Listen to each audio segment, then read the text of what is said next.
ओडिया अस्मिता को फेरई आनिले मुख्यमंत्री मोहन चरण माझी।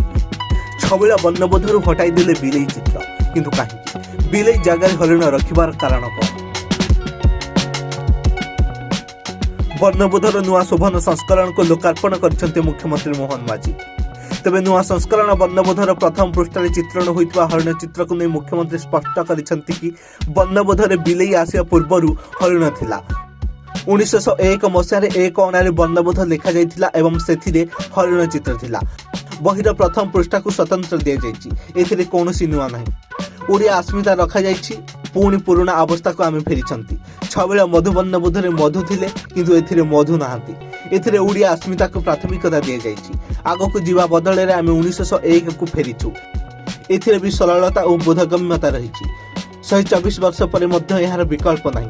पुराणार मौलिकता को नष्ट न करी निर्भुल भाव नुआ संस्करण अणा जाइछि। ओडिया भाषा साहित्य संस्कृति विभाग ओडिया भाषा प्रतिष्ठान पक्षरु नुआ संस्करण अणा जाइछि। चलित वर्ष 10,000 पुस्तक छपाजिब बोली कहिसंते मुख्यमंत्री मोहन चरण माझी।